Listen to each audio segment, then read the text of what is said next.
I want to talk about an article that I saw about a week ago. This article, interesting one, by the way, very interesting article. Every now and again, I'll look at different pieces, different places, and this is in BBC.com. Headline: How Worker Surveillance is Backfiring on Employers. And it goes on to list how lots of things, but the main um, um, subhead here is an increasing number of companies are monitoring that their employees are complaining. And the problem, it's often doing more harm than good when they monitor these employees. So I said, let me take a look at this. I read a little bit of it, and I said, we've got to get a guest on this because I think this is interesting as more and more people are at home. And, I've always, in recent years, I've worked in a radio studio. So obviously, there's recording equipment in here. There's microphones, so everybody can hear us. But most people don't expect to be recorded when they're doing their work. And they might sign something when they get hired and whatnot. But it's a thing. It's an actual thing. And I want to discuss all of that with Michael Cups. He's Executive Vice President at ActiveOps North America, which is a software company for other companies. So, Michael Cups, welcome, sir. Well, thank you. Nice to be here, Rich. Thank you. Yeah, my pleasure. So what can you tell us about workplace surveillance? This is interesting because I think it's on the rise. Would I be right if I said that? You would, and yes and no. I mean, if you think about the traditional workplace where you have buildings that people go to, and they may drive their car and use swipe a car key card to get in the garage, then they swipe it again to get in the building, and then they log into their computer. So surveillance, then there's cameras all around those buildings and so forth. Surveillance has been there. It just wasn't as kind of personal as it feels now when we're talking about, you're working on your laptop at home and you feel like your manager's watching you. So it's surveillance isn't new, but the concepts kind of shifted a bit because of the remote work and hybrid work models. Right. And again, just basing it on this piece that I was reading at BBC, it talks about one worker, an IT worker, and how he was, had always kind of did his work, but wasn't being monitored. But then came the pandemic, and he started working from home, and all of a sudden his company started using software to kind of monitor what he was doing, and it created like this stressful environment for him where he felt like if he was taking a phone call or going to the bathroom, it looked on their end like he was being unproductive because he wasn't, using his computer per se. And it seems to be not working the way it's intended to work because the guy wants to quit. Yeah. So one thing I will say, we work with a lot of companies that have either done this type of thing or are considering this type of thing, and we help them roll this out. So just to put that out there, how we show them how to do it the right way. And there's a right way and a wrong way. And in that article that you read, I read it as well. And the way that manager was choosing to use the technology is the absolute wrong way to do that. If the employee feels like you're just watching them to catch them doing something wrong, then you're going to have a really bad outcome, and that does deteriorate the trust between the manager and the employee and the company. And so that type of manager experience is really what we're hearing a lot about. There's also good manager experiences that focus on outputs, not inputs. But you don't see those as much in the journals. But the reality is, some of the managers are struggling because they grew up in their job being able to look outside their door or look over the cubicle and see the people working, and there was this false sense of productivity, maybe, if you will. And now if they're trying to do that same observation tactic while your employees are home, it's going to deteriorate that trust. It's not going to work. So when you're working with clients and you're thinking of, that are considering bringing the product on and that type of thing, what are some of the reservations they have or some of the complaints you get from workers or from these prospective clients that where they're saying, I don't know if I want to do this type of thing, is it going to work? Yeah, that's a great question, Rich, because what we advise our customers to do is it's not about surveillance and it's not about measuring everything. So the biggest concern people have is this big brother notion that their privacy is being invaded.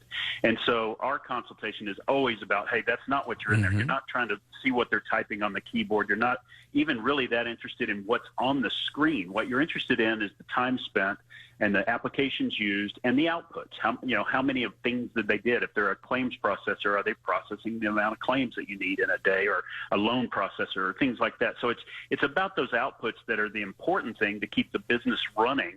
And it's not about, did they go to their banking site, or were they looking for a new car or anything like that. That's the absolute wrong way to use the technology. And one thing that we do advise our customers is don't ever capture screens and don't capture keystrokes, because that is a massive invasion of privacy. But there's some tech out there that does that, and there's some managers out there that want that, and that's the ones you just don't want to work for. Right. And that makes sense. And I just want to remind everybody, we're on with Michael Cups. He's Executive Vice President of a company called ActiveOps North America. And we're talking about this notion of workplace surveillance and how it's backfiring on employees. I want to stick with you, Michael Cups, and I want you to help us understand some situations where, for anybody who's listening who might be a business owner, a small business owner, maybe a manager, where they might say, I do want this type of software, and the more positive aspects of using it and how it could help the business grow. We're talking about workplace surveillance, and our guest is Michael Cups. And during the break, I was talking to one of our producers, and he was telling me about a friend of his that had a job. It was a remote work job, and they said to take the job, in order for us to hire you, you got to go out and buy a webcam and then put the webcam on, and we've got to watch you do your job for the entire shift. And it included like being pinged by their manager should they take a moment to look at a text message on their phone or whatever. They would let them know, like, you're on your phone, get off, And I just thought, wow, that's pretty crazy. It kind of emulates a micromanagement environment in an actual workplace. So this would be the closest thing to a very virtual micromanagement workplace. And again, I think some businesses maybe require that. Others, realize that could be detrimental. But irrespective of the outcome of it, I think I could see some employers wanting that type of thing. So, Michael Cups, what are some of the pros to implementing a system like this? Yeah, well, first off, I would say anybody looking at you through a webcam, that's probably not many pros going along with that. I mean, that's overbearing and invasive. Of course, we're all on Zoom calls, and things like that, so you can do well checks in a different way. So I would say that's on the bad side. What are the pros? What we advise people to do is look at two key metrics. One is work time on the aggregate, not what time did they log in and did they take a break at 9:05 p.m. That's not what we're talking about. What we're looking at is the time in aggregate spent working versus the time you didn't. And the reason that's important is two reasons. One is, sometimes people are paid hourly, so they just want to make sure that they're getting that kind of output and so forth. The second thing is, during the pandemic, what we saw was workplace burnout become a big thing. And so some people were working at home and they felt like they had to work harder because they couldn't see their manager as well. So it was that two-way street. And so they were working 10 hours, 11 hours a day. And that's a big red flag for burnout. So you can use this technology to say, okay, on the aggregate, Bill and Mary were working, 9 hours a day. We need to go in and intervene and say, you don't need to work that long. And you can cut back on that, make sure you're taking breaks, make sure you're doing those kind of things. So there's a balance factor that is a pro of using this type of technology. So it's about a little bit about performance and a little bit about well-being, but it's mostly about those balance of getting those two things right. The second thing I'd say that's important and is a pro is those outputs. Right before your break, we were talking about if you're a claims adjuster, how many claims did you do today? Well, right. That applies to a lot of people. So maybe you're referring physicians to patients and customers. Maybe you're filling out invoices or something like that. Well, use it on the output measurement, not the inputs, like are they sitting there, with a webcam. No, focus on the outputs. How many claims did you do? How many physician referrals did you do today? And how many invoices did you get out? And there's usually a reasonable expectation that you expect from your employees. And as long as they know what that reasonable expectation is, maybe it's 10 invoices a day. And when you do that, then, that's a day well accomplished. If you do 12, that's fantastic. If you do 6, maybe we've got to talk about what happened in the day that didn't get the work output. That makes sense. And it's I guess it's a give and take, right? It's got to work for your business model. It's got to make sense all throughout.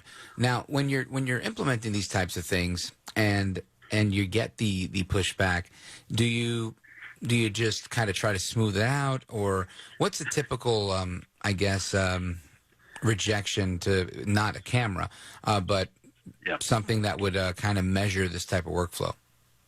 Yeah, there's two things that we would recommend. Is first, there's got to be a good communication plan up front. It's not surprise people like, voila, we're recording everything you're doing. That's a bad example. So we always focus on a good communication plan.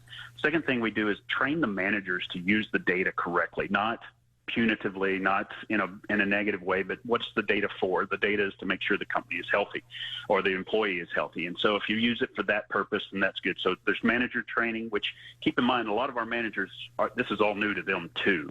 And then the third thing is really just focusing on the education around the technology. For example, in our application, an employee can always hit private. And so maybe they're going to their bank to do some online banking. Maybe they need to go to their kid's school website, whatever. They can click privacy, and they're in private mode where no one knows what they're doing. And so it establishes trust when the employee knows what the technology is for, and the manager's using it the right way. It actually can establish trust in a new way that enables this whole hybrid work environment. So it can be used poorly, as we talked about in the very first part of the show, but if there's a good communication plan and everybody knows the purpose, then you can roll it out quite easily and effectively. All right. Now, if anybody wants to keep in touch with you, how do they follow the work that you're doing, Michael Cups? Yeah, we have a blog. We also do a podcast called AO on Air. They can go find that on any of their podcasts. But most importantly, our website, it's www.activeops.com. And we're happy to consult with anybody that's concerned about it. We can also help you with your employees because, that article that you read, Rich, I mean, that is just such a bad example. I hate to see that the employee felt that way, right, that they just felt like they were being watched all the time. It's just an awful thing, and it doesn't have to be that way. Well, folks, Michael Cups, Executive Vice President of ActiveOps North America. ActiveOps.com is the website. Michael Cups, I want to thank you for being with us. This was an interesting topic, one I didn't know was happening. Now I have to check everything here to make sure nobody's spying on me. That's right, Rich. There you go. Thank you Thanks so much for your time. Yes, sir.